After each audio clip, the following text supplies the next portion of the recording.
Hey, happy birthday, Joey Hill. It's Terrian here, and this is going to be my birthday present video. Woohoo! Okay, so I was going to do a reading. There's a little funny thing on my, there's a J-cam bubble on my video, so I got to get rid of her. I was going to do a reading. I wanted to do tentacles, you know, because they're so creepy and fun. And J-cam went, ain't happening. Nope, zip, another time. So, yeah, she totally downed on my fun. So I'm going to read something else. I picked something else. I don't know if you've ever heard of this person, but she is like crazy, mad, talented writer. Joey Hill, have you ever heard of her? No? Stick around because this is quite a scene, and it's from a really popular book. It's one of her latest books. It's called Rough Canvas. What? Are you in a cave? You need to get out more often. You need to read. So, I'm going to give you this great little expert, and you're totally going to love her. I just know you are, and everything, because the rest of us do. You got to just get with the program, okay? So, elbow hugs, okay? And hi, everybody in the back. I'm going to read for you. And then afterwards, striptease! No, just kidding. Totally not going to do the striptease. Because I like being alive. And Honorable Hubs Hill will come after me with a bazooka. So, yeah. Just the reading. Them's the breaks. Sorry. Okay, so you ready? Get comfy. And here we go. Rough Canvas by the talented Joey Hill. All right. How's Rory? Is he in that chair for good? Thomas put down the juice and swallowed again. Why are you asking?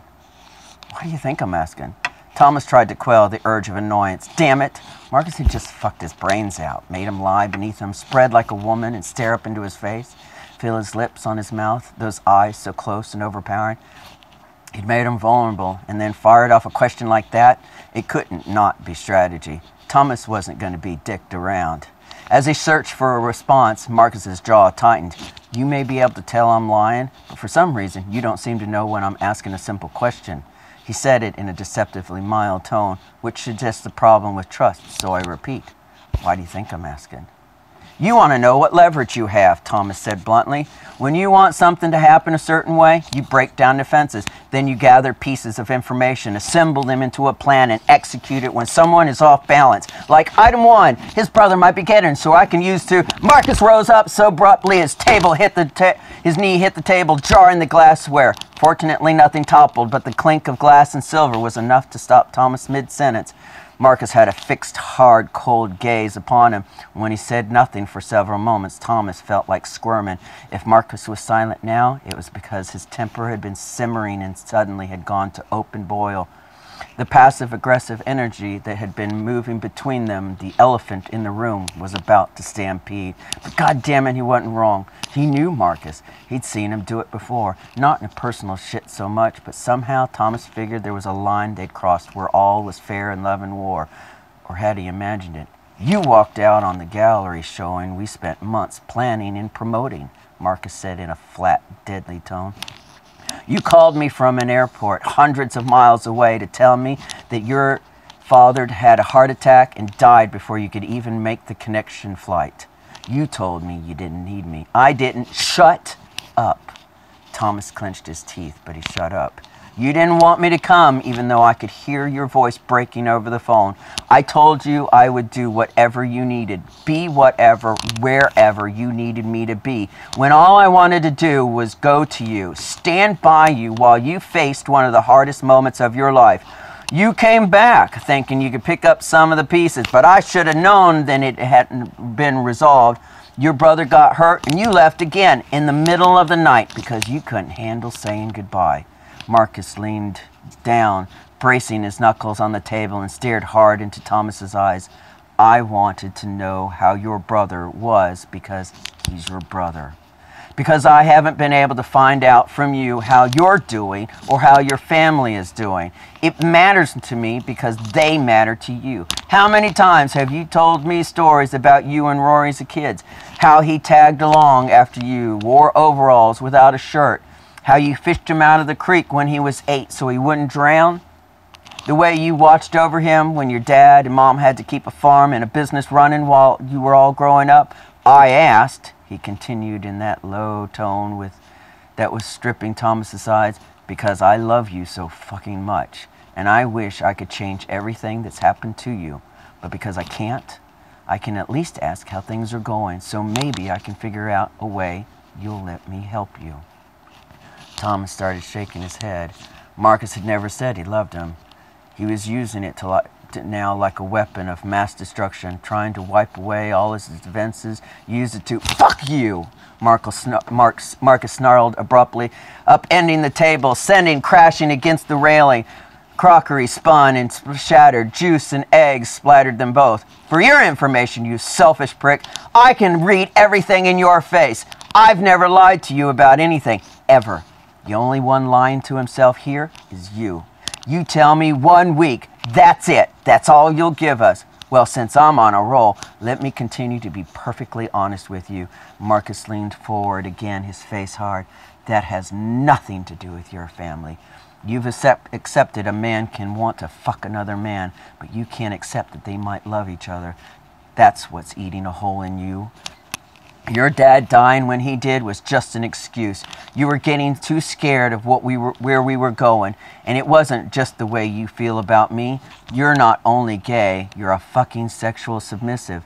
Wouldn't that just send your mother over the deep end? My mom's been through a lot. You don't understand. No, I don't understand, Marcus shouted. I don't understand what it's like to lose someone when I'm not expecting.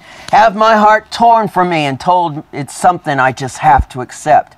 He straightened abruptly, stepping back, his eyes like emerald fire, heat blasting off of him. At least she knows what she wants is dead. What I want refuses to be with me. Maybe I should compare notes with her on what's worse. For I swear to God, sometimes I think you were dead. If you were dead, it would hurt less. Fuck you! Thomas leaned up and backed away from the upended table, moving towards the stairs. I won't listen to this bullshit. You're just trying to confuse me. You do that well enough on your goddamn own, Marcus shot back. Run! Run from it all you want. Go home to your little farm and pretend there are all these noble reasons to be there rather than the truth, which is you're a coward. Afraid to face who you are and what you want. Thomas spun on his heels, angry retort on his lips, but Marcus was already turning away with a disgusted look. He went back to the house, slamming the sliding door with enough force to make the entire rear wall of the house quake, shuddering through the pilings below, matching the quiver of rage that went through Thomas's own limbs. Son of a bitch, bastard, asshole, fucking shithead. Thomas stomped down the deck stairs, but even as he thought it, something was shaking deep inside him. He'd never seen Marcus have an outburst like that.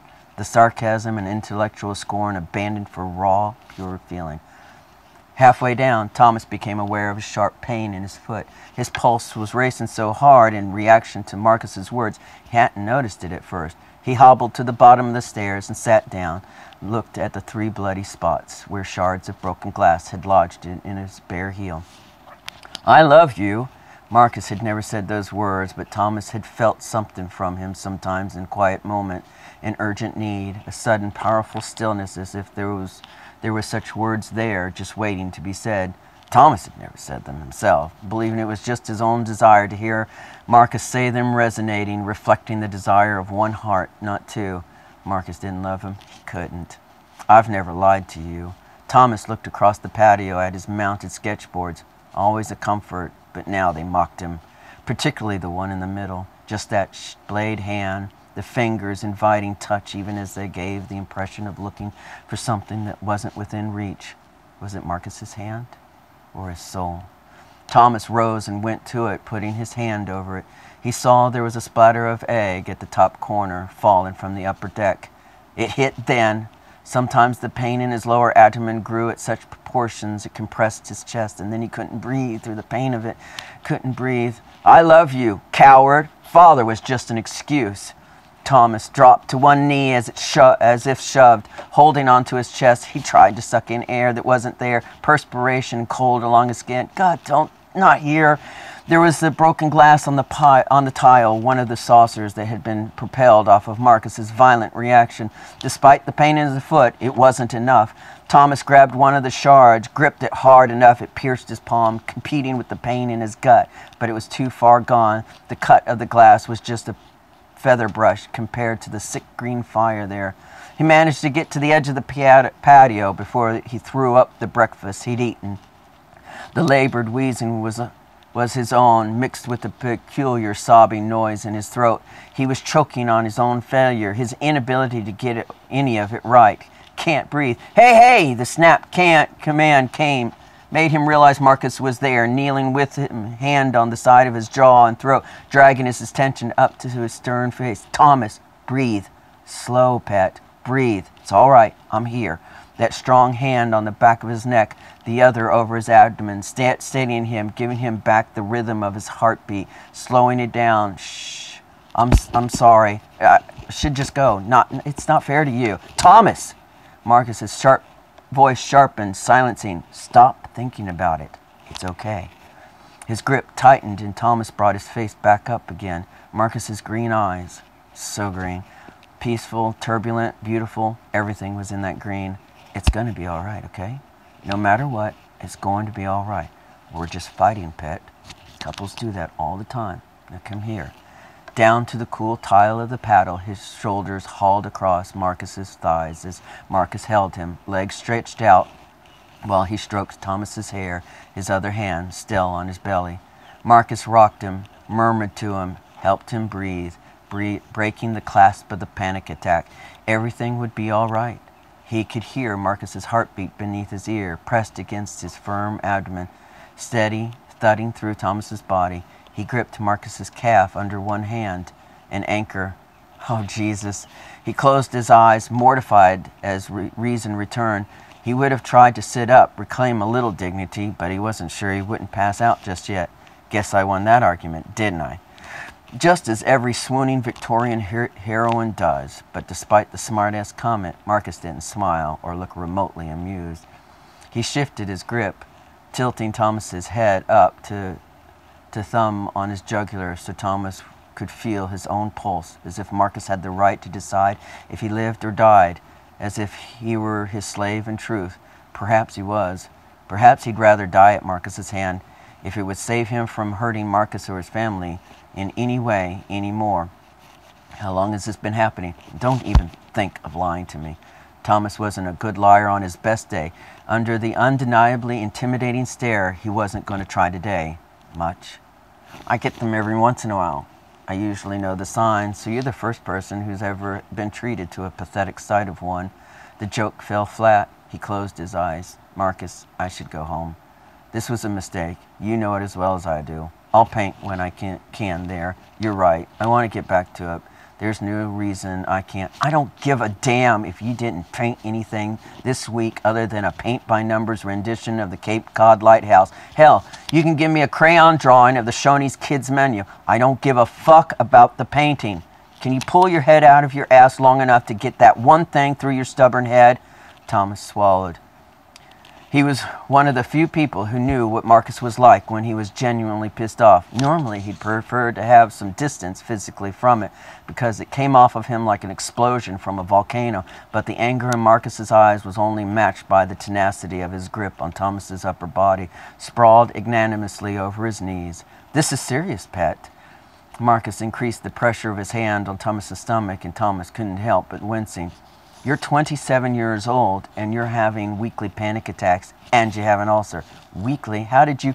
Because I'm a lot smarter than you, and despite your inability to lie to me, you have a tendency to try to fudge the truth. Marcus cupped his jaw. Are you listening to me? You promised your master a week, and that's what you're giving him. We've both said what we need to say to get it off our chest for the time being, so let's leave that right there, okay? And there we have it, that little bit from Rough Canvas by Joey Hill. I hope you like her because she's so worth reading. Again, Joey, happy birthday.